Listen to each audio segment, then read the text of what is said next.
Bonsoir à tous, bienvenue à ce flash d'information. La communauté musulmane est en fête, c'est la fin du Ramadan après 30 jours de jeûne. Ce mercredi donc, c'est jour férié dans notre pays et les fidèles musulmans célèbrent l'Aïd el-Fitr, une célébration marquée par des prières et sermons dans les mosquées. Et justement, le président de la République, Alassane Ouattara, a communié avec les fidèles de la grande mosquée de la Riviera Golfe à Cocody. L'Union fait la force, s'est exprimé le chef de l'État qui a d'ailleurs appelé à la paix et au renforcement de l'unité. Abou Sanogo.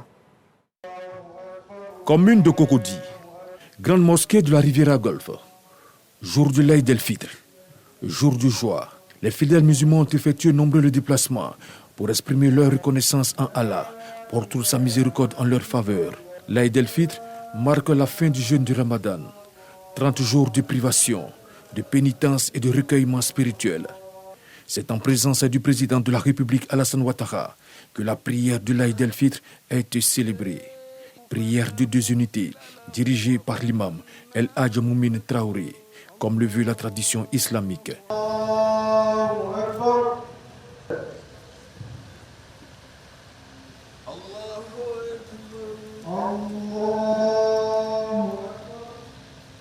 Dans son sermon, l'imam El Hadj Moumin Traoré s'est félicité de la parfaite organisation de la dernière Coupe d'Afrique des Nations en Côte d'Ivoire, puis a traduit sa reconnaissance au président de la République, Alassane Ouattara, pour tous ses bienfaits en faveur de la communauté musulmane. Notre pays, la Côte d'Ivoire, vient de relever les défis de l'organisation réussie de la 34e édition de la Coupe d'Afrique des Nations football, tout en sortant victorieuse de la compétition. Selon la Confédération africaine de football, et elle a été l'une des meilleures CAN jamais organisées sur le continent. Nos félicitations vont à l'endroit de son Excellence, Monsieur le Président de la République, El Hadj Alassane Ouattara, et son gouvernement, pour tous les moyens financiers, matériels et humains déployés, notamment les infrastructures réalisées qui ont servi l'organisation de la CAN. À l'issue de cette CAN, nous pouvons tirer quelques enseignements, à savoir le renforcement de l'unité de notre nation, la consolidation du sentiment de fierté nationale.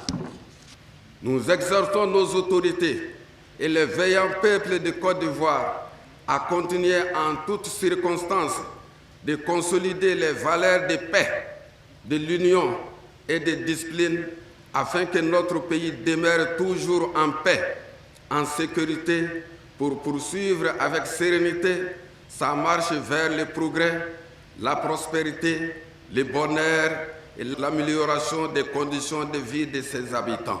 Je voudrais saisir cette occasion pour traduire notre reconnaissance et nos remerciements à nos autorités, avec à leur tête son Excellence, Monsieur le Président de la République, El Hadj Alassane Ouattara, qui ont garanti notre sécurité et apporté leur soutien matériel et financier à la communauté musulmane, facilitant ainsi la rupture du jeûne et l'accomplissement dans les meilleures des conditions des actes d'adoration et de dévotion. Le chef de l'État, Alassane Ouattara, a formulé des vœux de paix pour la Côte d'Ivoire. Je voudrais d'abord remercier l'imam Traoré pour son sermon et aussi rendre gloire à Allah de nous avoir permis de faire ces 30 jours de jeûne et d'avoir eu les moyens d'aider ceux qui en avaient besoin. Et ça a été un grand moment pour l'ensemble des Ivoiriens. Et comme l'a dit l'imam, on a vu à l'occasion de la CAN que l'union fait la force des Ivoiriens. Et je voudrais souhaiter bonne et heureuse fête à tous nos concitoyens.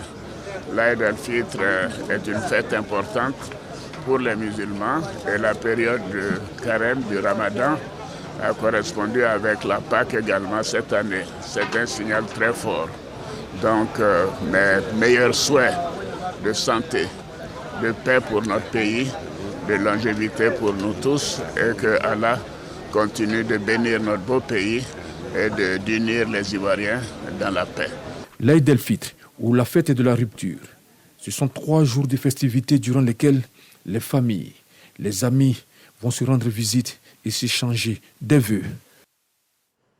Voilà, et à la veille de cette fête du Ramadan au Libéria, les sénateurs ont voté à l'unanimité un texte qui vise à créer un tribunal pour juger les crimes commis lors des 2 guerres civiles dans le pays, soit de 1989 à 1996 et de 1999 à 2003.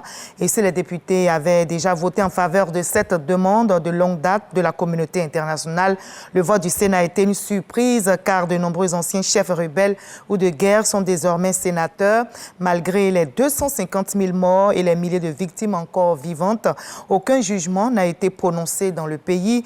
Les juridictions libériennes locales ne sont pas habilitées sans le vote d'une loi mettant en place un tribunal spécial. Certains crimes, notez-le, ont toutefois fait l'objet de jugements à l'étranger.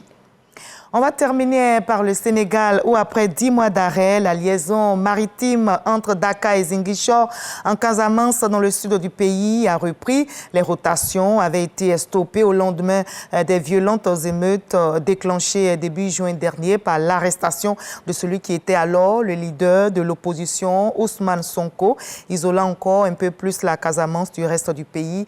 Désormais, les allers-retours vont reprendre 2 fois par semaine.